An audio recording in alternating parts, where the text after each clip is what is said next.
Bendiciones mis hermanos, les habla Teo Hernández. Voy a compartirles un capítulo de las Sagradas Escrituras, capítulo número 2 de Ageo. El día de ayer mi hermana comenzó con este capítulo número 1 y hoy yo continúo con el 2. Y solamente mis hermanos, son 2 capítulos los que tiene este libro de Ageo. Así es que pongamos pues atención y veamos qué el Señor nos trae a través de esta bella lectura. Y la leo en el nombre del Padre, y del Hijo, y del Espíritu Santo. Amén. El día 21 del séptimo mes del segundo año de Darío, Yahvé le encargó al profeta Ageo que transmitiera el siguiente recado a Zorobabel, gobernador de Judá, y a Josué, sumo sacerdote, y a todo el pueblo en general.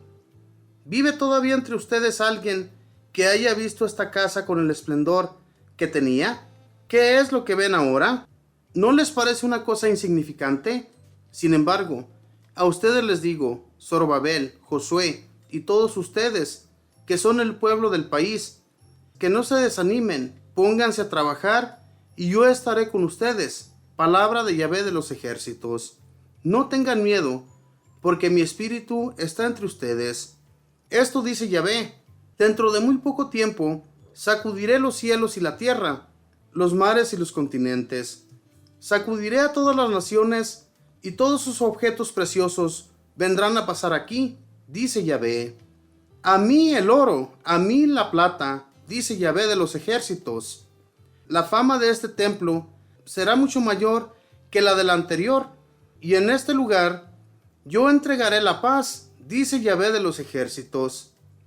El día 24 del mes noveno, Yahvé se dirigió nuevamente al profeta Ageo, para que, en su nombre, les pidiera a los sacerdotes la solución del siguiente caso, de acuerdo a la ley.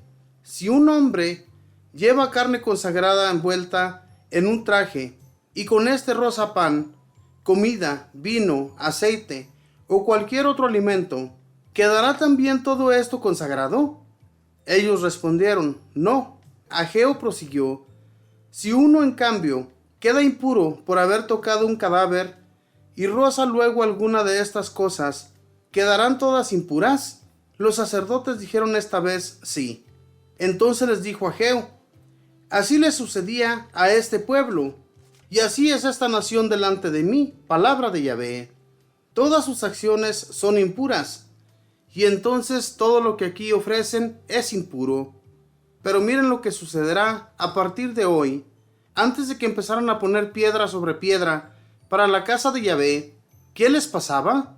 Venían a un montón de 20 sacos de trigo, pero solo quedaban 10. Veían a un tanque de 50 arrobas de vino, y se encontraban solo 20. Yo eché a perder todo el trabajo de ustedes con el tizón, el pulgón y el granizo. Pero ninguno de ustedes se volvía a mí, dice Yahvé. Pongan pues atención, desde hoy en adelante, desde este día 24 del noveno mes, en que se ha puesto la primera piedra del santuario de Yahvé. Miren si todavía falta el trigo en el granero. Miren si la vid, la higuera, el granado y el olivo no dan frutos, pues en adelante los voy a bendecir. Una palabra de Yahvé le llegó nuevamente a Ageo ese día 24. Diles a Zorobabel, gobernador de Judá: voy a remecer los cielos y la tierra.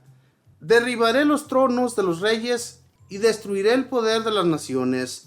Volcaré el carro con su conductor. Rodarán por el suelo los caballos y sus jinetes. Se matarán unos a otros. En aquel día, lo asegura Yahvé de los ejércitos, te tomaré a ti, Zorobabel, hijo de Saltiel, mi servidor, y serás para mí como un anillo con mis iniciales en mi dedo. Pues a ti te he elegido, dice Yahvé de los ejércitos. Palabra de Dios, te alabamos, Señor. Fíjense, mis hermanos, cómo Dios les echa en cara al pueblo, diciéndoles todas sus maldades que ellos cometían. Primeramente, mis hermanos, cuando a ellos les fue mal, cuando ellos vivían muy pobremente, o sea, Dios les había mandado un montón de calamidad, un montón de plagas, que a ellos les tumbó muchas de sus cosechas. ¿Por qué sucedió esto, mis hermanos? Por su maldad. Porque ellos llevaban cosas que estaban consagradas para Dios, pero habían tocado algún cadáver, habían estado ellos en pecado. Y eso estaba mal hecho. Dios les decía que todo eso no se podía hacer, ni mucho menos podían llevar una ofrenda de esta clase ante Él. Y sin embargo lo hacían. Mucha gente que había tenido contacto con un cadáver, aún así ellos iban y llevaban sus ofrendas ante Dios. Y a Dios esto no le gustaba porque ya les había dicho que esto no se podía hacer. Y todo lo que ellos llevaban ante Dios estaba mal hecho. Todo lo que ellos hacían en su mala conducta ante Dios, Él se los echó en cara. Sin embargo, cuando ellos les pregunta al profeta de todo esto, ellos contestan que sí lo habían hecho, que sí estaban mal. Cuando Dios ya les dice que no tengan miedo, que de todos modos Él estará con ellos, que sigan construyendo el templo. Ellos habían vuelto de un destierro del que ellos habían sido sacados de su ciudad. Sin embargo, Dios ya los había vuelto, ya les había dado la fuerza de nuevo, les había vuelto a dar muchas cosechas y ya tenían lo suficiente para llevar sus ofrendas de nuevo ante Dios. De todo aquello que Dios les había quitado, Dios se los había devuelto. Primeramente Dios les dice de todas sus malas acciones, para que ya no vuelvan a cometerlas. Cuando ellos hacían todas estas malas cosas, les mandó todas aquellas plagas y Dios les dice que se las va a quitar siempre y cuando sigan llevando a cabo su voluntad.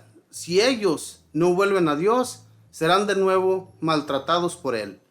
Hermanos, Dios siempre está ahí para escucharnos, pero no hacemos el bien, sino el mal. ¿Cómo nos va a escuchar? Eso es lo que sucedía con estas personas.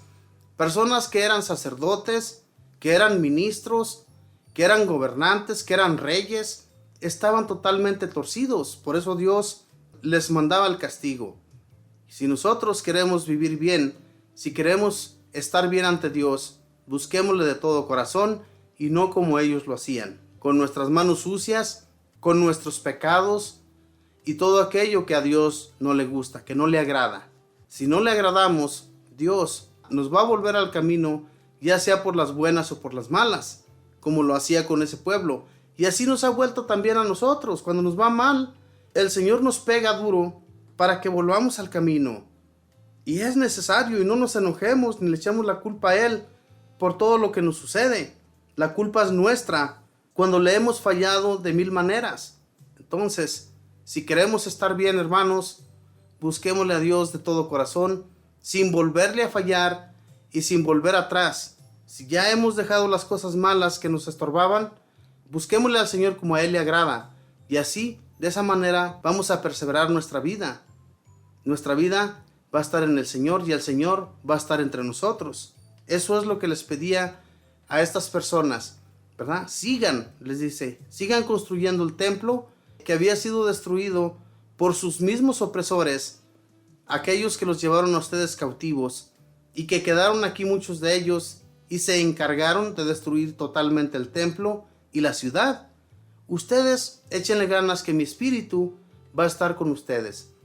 Fíjense bien, Dios les da tantas promesas a estas gentes de Jerusalén que cuando ellos llegan a ese pueblo, a esa ciudad que había sido hermosa, a esa ciudad que habían construido, era una ciudad amurallada, una ciudad en la que no entraba cualquier país a destruirles. Y cuando ellos vuelven del cautiverio, ven totalmente destruida esa ciudad. Y cuando ellos ven todo esto, Dios les manda a decir con profetas, ustedes construyan, que yo estaré con ustedes, y todo esto va a volver a ser como anteriormente fue.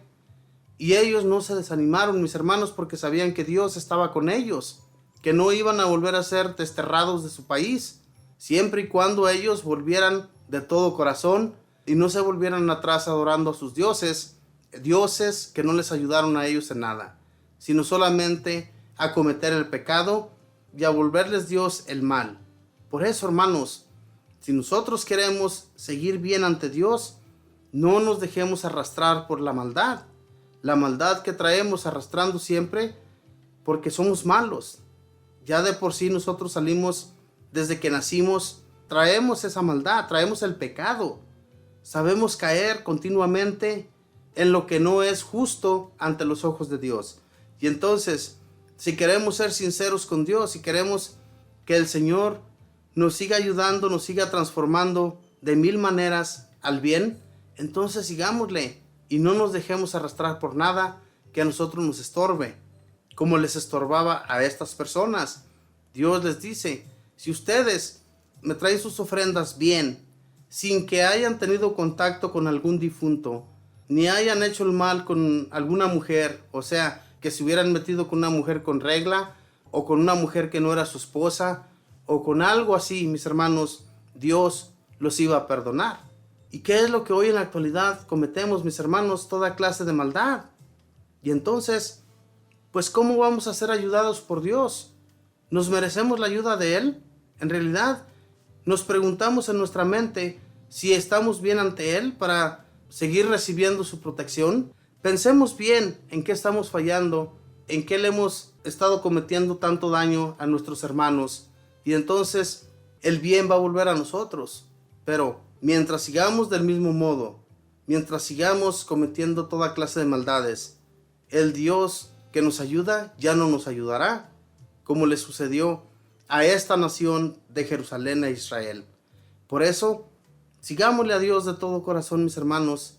A ninguna otra persona que a nosotros nos quiera cambiar la mente y el corazón le sigamos. Solamente al Dios que nos ofrece lo mejor, que nos ofrece una nueva vida, una vida eterna, que nunca jamás nosotros volveremos a sentir mal, ni va a haber enfermedad, ni va a haber daños que nos hagan a nosotros. ¿Por qué?